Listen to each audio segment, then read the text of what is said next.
You are not just editing a text. You are trying to edit the version of yourself that will arrive on someone else's screen. Picture someone sitting on the edge of the bed, phone in hand, thumb hovering over send, rewriting one harmless sentence as if it contains classified emotional information. No worries. Delete. No worries. Too cheerful. That's fine. Too cold. Can we talk later? Too serious.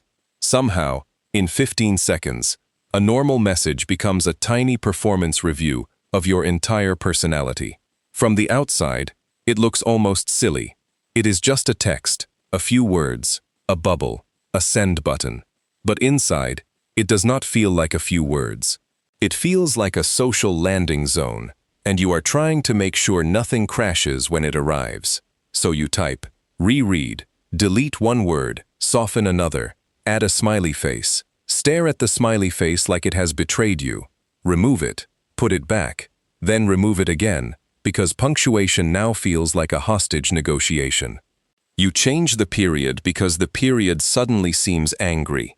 You try haha because lol feels fake. Then haha feels too eager. Then no laugh at all feels like you are mad. Then you catch yourself caring this much and think, what am I doing? But you are not ridiculous. You are doing something deeply human, just in miniature. A message like "that's fine" is not only about whether something is fine. It can sound forgiving, irritated, detached, mature, passive-aggressive, warm, tired, or secretly annoyed, depending on who reads it, when they read it, what happened before, and what they already believe about you. That is an absurd amount of pressure for 2 words and a period. Texting looks simple because the interface is simple. Blank box, keyboard, send. Underneath, the brain turns into a social prediction machine.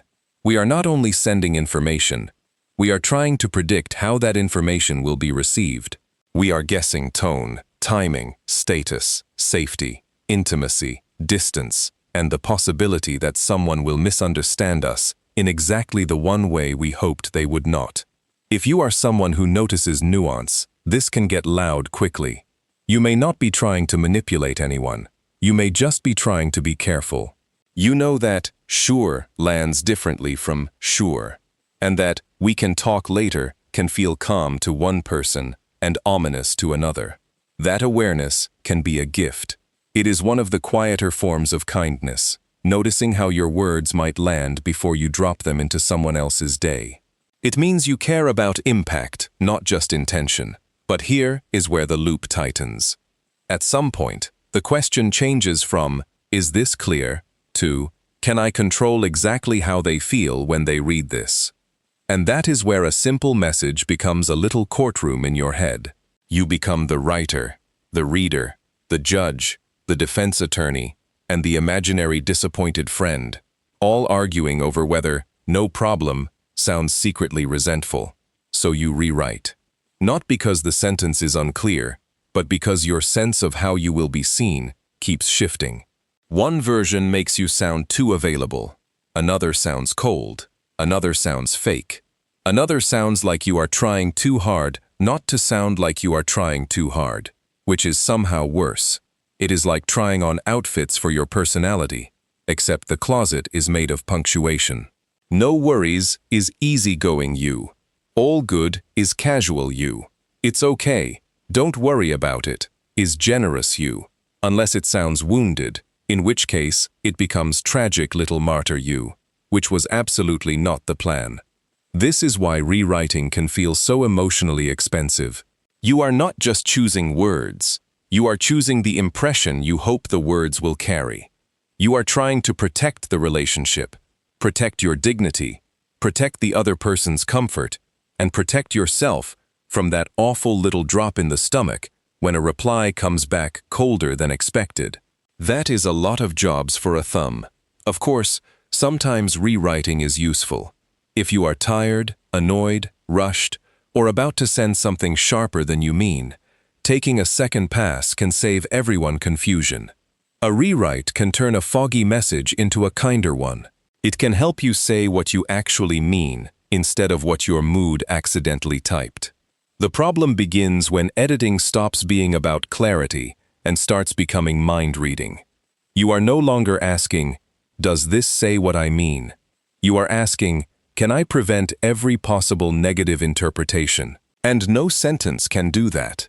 Even the most carefully balanced message can be read through someone else's mood, history, insecurity, distraction, or low battery energy, which, let's be honest, has probably ruined many civilizations. Rewriting is not the problem. Losing trust in your own meaning is. That matters because it separates care from panic. Care says, "I want to be understood." Panic says, "If they misunderstand me, I failed." Care makes communication warmer. Panic makes communication impossible, because now you are not speaking to a person anymore. You are speaking to every possible version of their reaction. If this feels familiar, you might be thoughtful, sensitive to tone, careful with people you love, and a little tired from running simulations no one asked you to run. You may call it being considerate, and sometimes it is. But sometimes, without noticing, you start treating yourself as responsible for everyone's reaction. The phone screen feels private, but your brain may be seeing belonging, rejection, conflict, closeness, awkwardness, reputation, and the possibility of being misread by someone whose opinion matters. The sentence is small, the imagined consequence is not. So the next time you rewrite, "Can we talk later?" 5 times, pause before judging yourself. You are not bad at texting. Your brain is trying to solve an emotional puzzle with a keyboard. And once we see rewriting as a signal to understand, rather than a flaw to shame, we can begin learning how to send messages with more calm, more clarity, and a little more trust in what we meant. What your brain is trying to protect you from is not always a real disaster. Often, it is protecting you from a possible shift in the room. The room just happens to be digital now, tiny, glowing, and sitting in your hand. Your brain is a prediction system. Before you hit send, it starts asking, "How will this land?" It hears the message in the other person's imagined voice, watches their imagined face change, and tries to forecast the emotional weather 5 seconds, 5 minutes, or 5 hours from now. In face-to-face conversation, words leave your mouth and belong to the air, but in a message, the words sit there, waiting, editable, almost daring you to improve them. So your brain thinks, "If I can still change this, maybe I can prevent the awkwardness before it happens." That feeling can become oddly addictive, because every rewrite gives you a tiny hit of control. Maybe not real control, but the feeling of control, which can feel close enough when you are nervous. You change, "Hey, can we talk?" to, "Hey, when you have a second, can we talk?" And suddenly it feels softer, safer, less like you are kicking down a door. Tiny change, big relief. Social risk does not have to look dramatic to feel powerful. A text can be about dinner plans, a work question, or whether someone wants to hang out this weekend, and still your body can treat it like a small public performance. Humans are not wired to be indifferent to tone, belonging, repair, or distance. For most of human history, being accepted by the people around you meant safety, cooperation, care, trust, and someone noticing if you disappeared for too long. So when your brain cares too much about whether "no worries" sounds passive-aggressive, it is using very old software on a very new problem.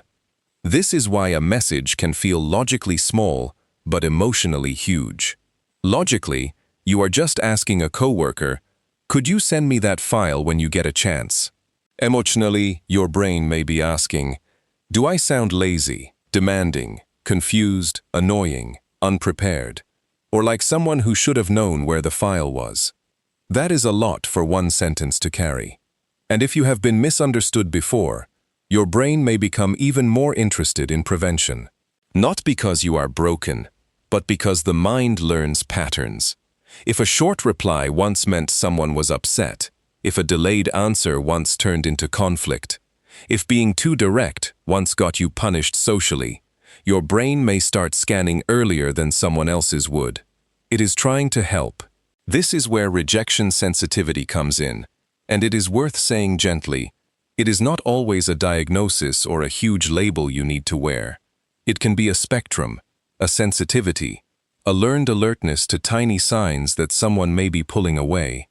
Some people notice what others miss. They notice the period at the end of sure. They notice that someone used to say ha ha and now says lol. They notice that a reply is technically friendly but not warm, and they begin adjusting their own message to close a distance that has not even been confirmed. Perceptive, yes, also tiring. Because when your mind is tuned to shifts in connection, rewriting is not just about grammar. It is about trying to lower the chance of being disliked, ignored, judged, misunderstood, or seen as too much. You are not simply picking words. You are managing the emotional shadow those words might cast. We all do some version of this, especially when the relationship matters. Friendly, but not clingy. Direct, but not rude. Confident, but not arrogant. Casual, but not careless. Suddenly, a simple sentence has to walk through a very narrow emotional hallway. That hallway gets even narrower when the relationship is uncertain. After a date, I had a really nice time, can feel sweet, brave, exposed, and potentially humiliating all at once. Add one exclamation mark, and maybe you sound excited. Add two, and maybe you sound too excited. Remove them, and now you sound like you are sending a receipt. So you write, I had fun tonight. Then you change it to, I had a really good time tonight. Then maybe, tonight was really nice. I'd love to do it again sometime. Now you sound too formal, maybe too eager, maybe perfectly normal, but your brain is already wearing a tiny detective hat and refusing to clock out. Or take a coworker. You need help, which is normal, but you do not want to seem helpless. You write, can you help me with this? Then change it to, when you have a chance, could I ask you a quick question about this? Then maybe, no rush at all, but I'm stuck on one part. The message is not just a request, it is a self-portrait.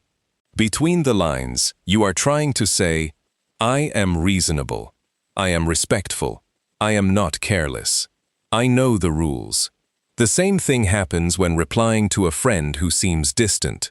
Maybe they sent a shorter message than usual, and suddenly your brain starts building a whole weather system around it. You seem off. Did I do something? Sounds accusatory. Hey, just checking in. You've seemed a little quiet lately. Might sound like pressure, so you land on, hope you're doing okay, which is soft, kind, and secretly carrying 6 other messages in a trench coat. Or imagine telling someone, I need a little time.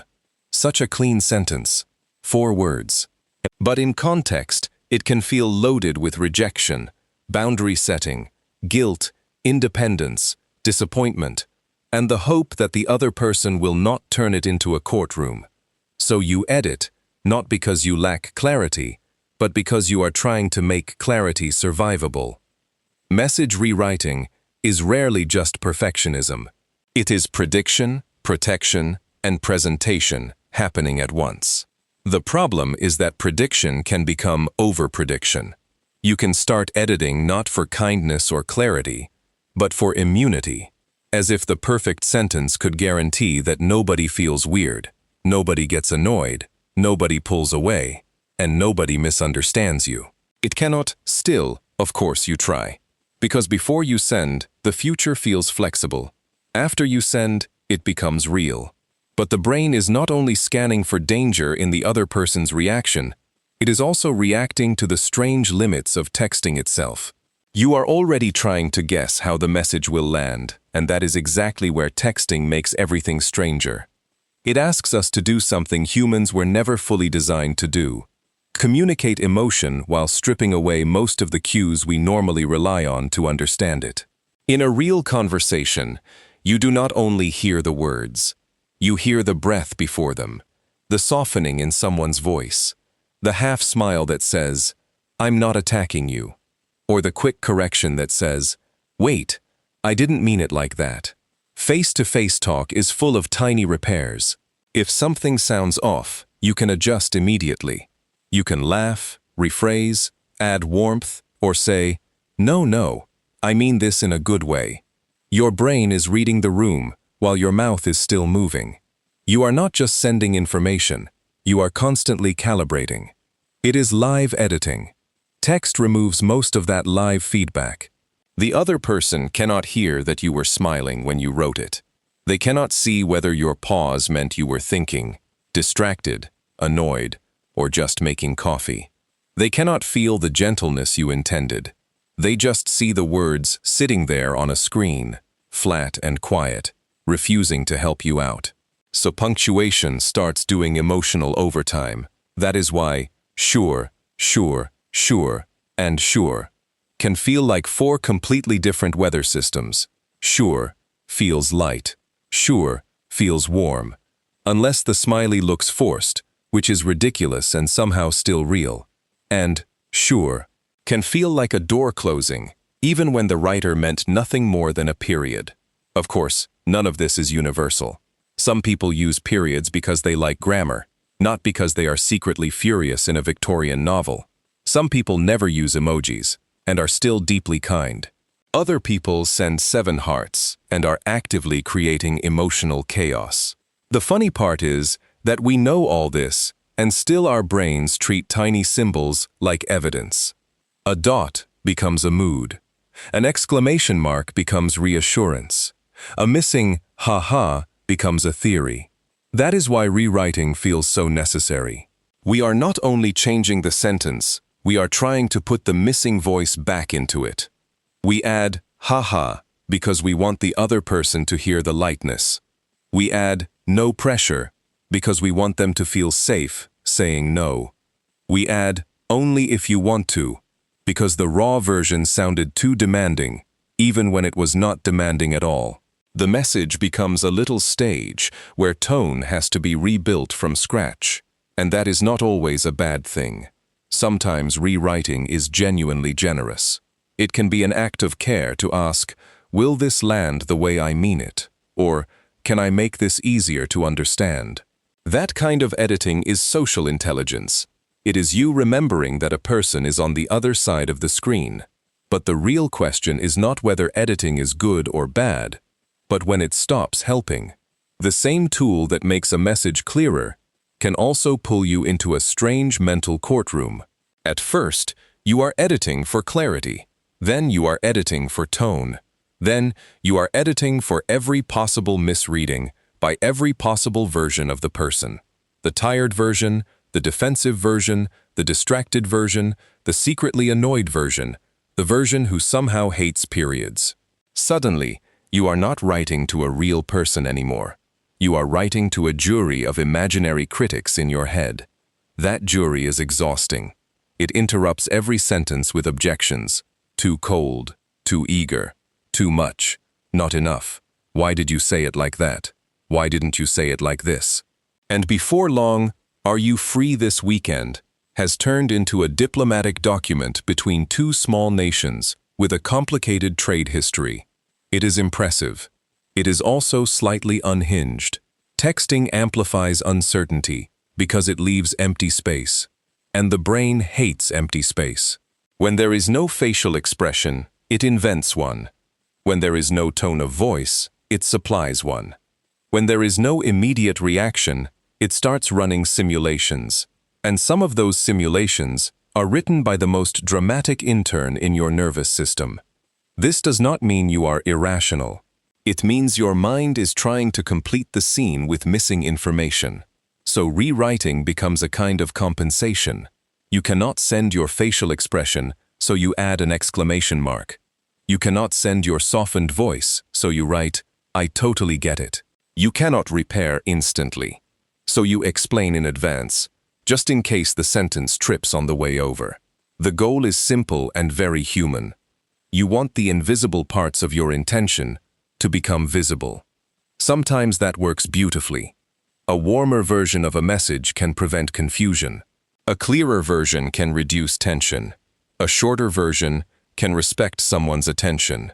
Editing can make your words kinder, cleaner, and more honest. But the danger begins when you try to control not just your message, but the other person's entire emotional experience of receiving it. A text can carry your intention, but it cannot manage another person's nervous system. Texting gives us time to think, which can make us more thoughtful. It also gives us time to spiral, which can pull us away from what we actually meant to say. Rewriting is not a flaw to shame. It is a signal to understand. It may be showing you that you care, that you want clarity, or that uncertainty has started making the decisions for you. The goal is not to stop editing forever. The goal is to know when the message is clear enough, kind enough, and true enough to send. That disguised avoidance usually starts out looking reasonable.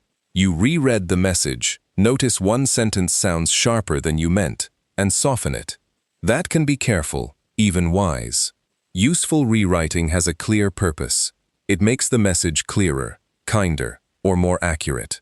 You remove a sarcastic line because it distracts from your real point, or add context because the first version sounds cold. That kind of revision helps the message do its work.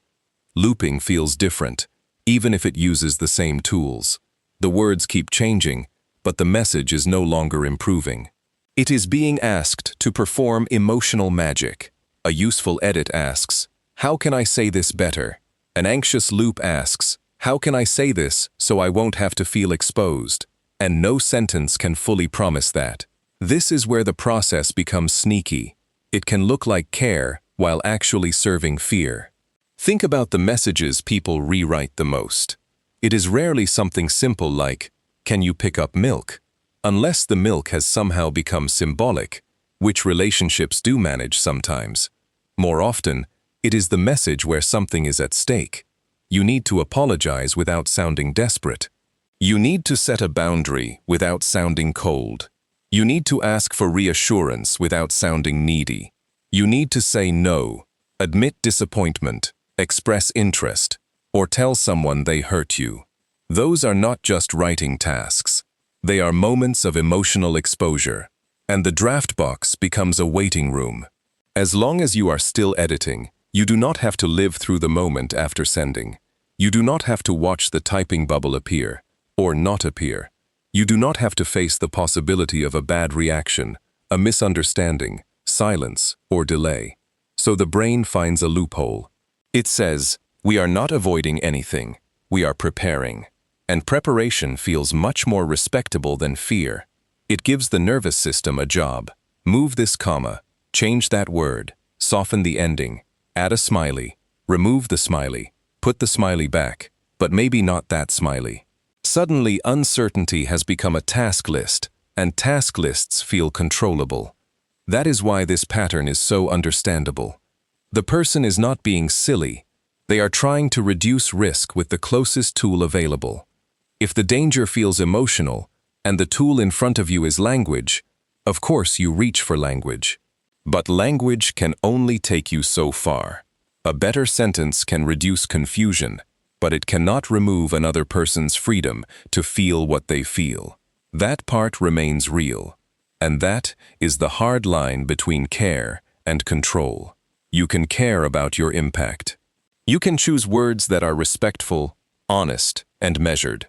But if you are trying to write a message so perfect that the other person cannot be upset, cannot disagree, cannot pull away, then you are no longer just communicating. You are trying to negotiate with uncertainty. Some of us learned this very early. Maybe we noticed that small changes in wording, timing, or tone could prevent tension. Maybe reading the room carefully became a way to stay safe or keep the peace. That kind of emotional proofreading can become incredibly skilled. But it can also be updated. The old skill does not need to run every new situation. If the current relationship is safer than the old pattern suggests, your message may not need 12 layers of protection. It may just need to be honest enough. A practical test is this. Useful rewriting makes the message stronger. Avoidance keeps making it smaller. One sign you have crossed the line is that your edits no longer improve the meaning. You change "I was hurt" to "I felt a bit hurt," then to "I felt a little off," then to "No worries, all good." And somehow the message has gone from truth to fog. Another sign is that you are trying to guarantee the other person's mood. You are not just asking, "Is this fair?" You are asking, "Can I make this impossible for them to dislike?" That is a brutal assignment to give yourself. A third sign is the fear spike. Every time your thumb moves towards send, your body reacts like you are stepping off a ledge, so you pull back and make one more change. A little nervousness before an important message is normal. But if the fear resets after every edit, the edit is probably not the cure. And sometimes the clearest sign is that you no longer know what you actually wanted to say. You began with a simple truth, like, "I need more notice next time," and 20 minutes later, you are staring at a paragraph that sounds polite, vague, and strangely unlike you. That is the loop doing its little trick. It makes you sound safer by making you less visible. For a moment, that can feel like relief. Later, it may feel like a different discomfort, the unease of having abandoned your own meaning. This does not mean you should send every first draft. Thoughtfulness matters, and sometimes the first version needs work. But there is a difference between refining your message and hiding inside the refinement. There is a difference between choosing words with care and using word choice as a bunker. Once you can feel that difference, you can ask a better question. Instead of asking, "Is this perfect?" ask, "Is this clear enough, kind enough, and true enough for the situation?" Perfect does not have an exit door. That question does. Sometimes, the most emotionally honest version will still be a little awkward.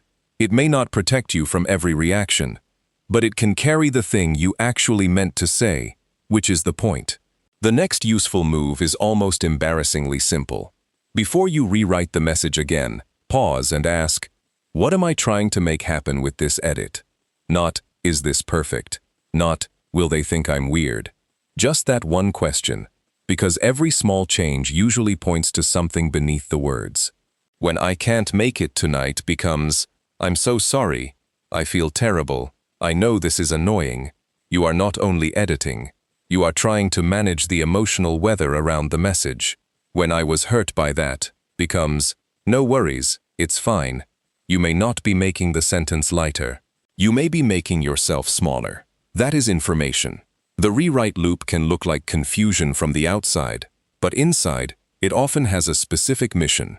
You may be trying to create clarity, connection, protection, repair, validation, courage, or control. The message has a message under it. If you keep softening the sentence, maybe the deeper need is safety. You want to say the thing without sounding sharp, rude, demanding, dramatic, or like whatever label your brain has decided would be a social disaster. Sometimes softening is politeness. Sometimes it is armor. If you keep adding explanations, maybe the deeper need is to be understood. You are stacking context on top of context because being misunderstood can feel lonely, even when the topic is small. You are not asking for a courtroom, you are asking for a fair reading. If you keep making the message sound casual, maybe the deeper need is protection from caring too much. You add, "haha," then delete it, then add, "no pressure," because you want to seem unbothered, even though you are absolutely bothered. We dress anxiety in sunglasses. If you keep deleting the honest part, maybe the deeper need is to avoid a shift in the relationship. You know that once you say, "That bothered me," or "I need more notice," or "I don't want to keep doing this," the connection may have to become more real for a moment. Real is not always bad, but it is less controllable. This is where it helps to separate clarity from control. Clarity means the other person has a fair chance to understand you. Control means you are trying to prevent them from having any reaction you dislike. One is possible, the other is exhausting.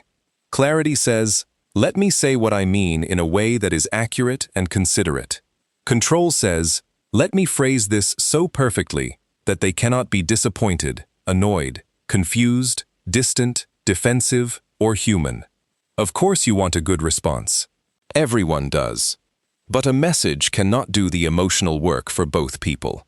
A clear message still allows the other person to have feelings. They might be disappointed if you cancel. They might need a minute if you set a boundary. That does not automatically mean your message failed. So when you feel the urge to rewrite, turn the edit into a small investigation. Ask, what do I mean?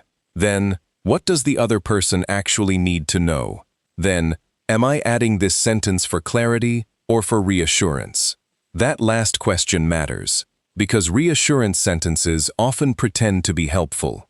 They sound like, I promise I'm not mad, or I really hope this doesn't come off wrong, or I know I'm probably overthinking this.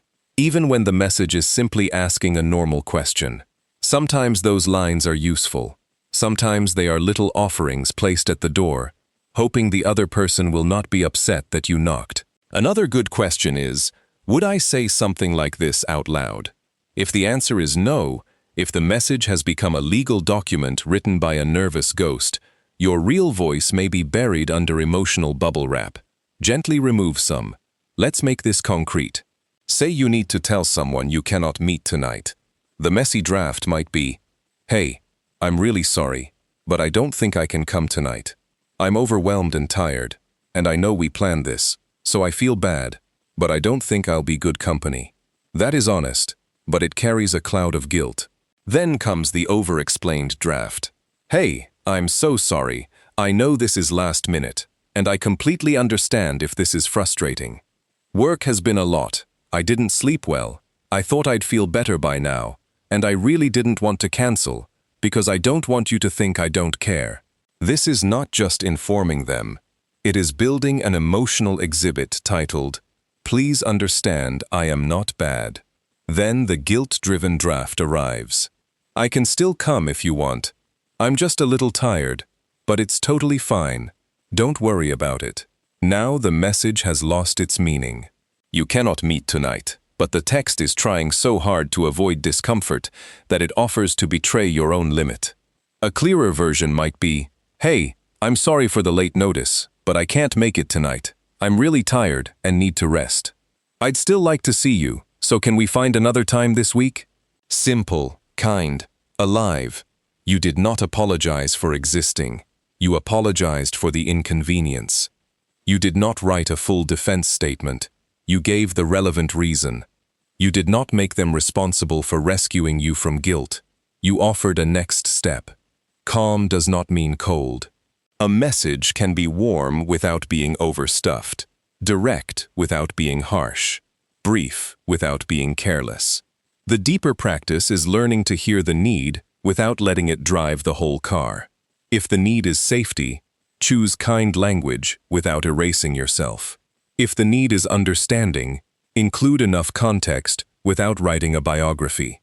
If the need is courage, tell the truth in a sentence that has both feet on the ground.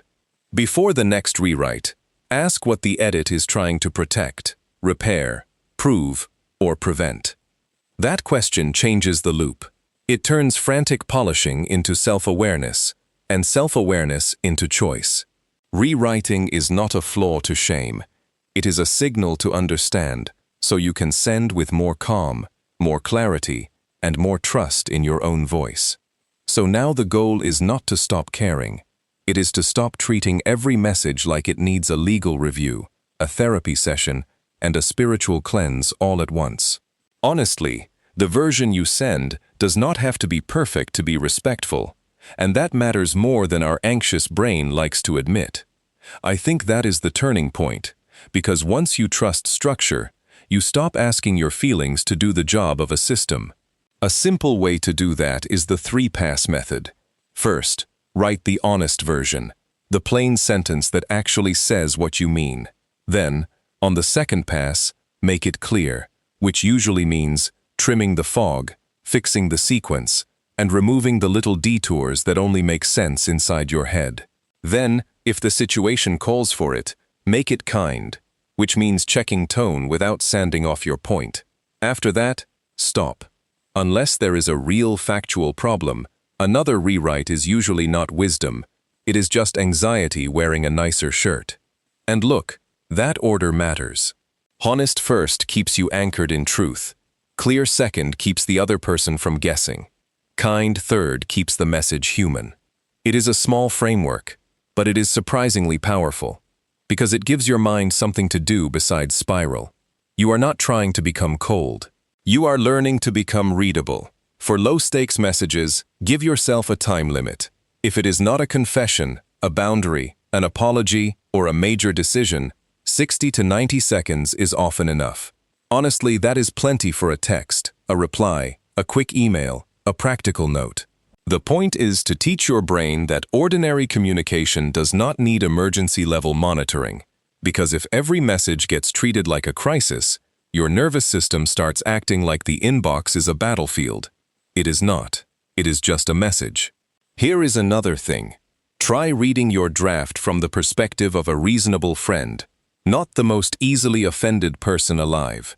That imaginary audience can be exhausting, and many of us unknowingly write to that person, the one who might misunderstand, take offense, or inspect every word under a microscope. But if you aim to satisfy someone impossible, no wording will ever feel safe enough.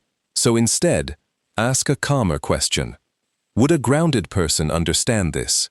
Would a kind person see the intention? Would someone who likes me still get the point? That shift alone can cut the rewriting in half. And then comes the part people often resist, which is the small discomfort after sending. You may want to reread it. You may want to clarify immediately. You may even feel a wave of regret for no clear reason, like your body is still waiting for permission to relax.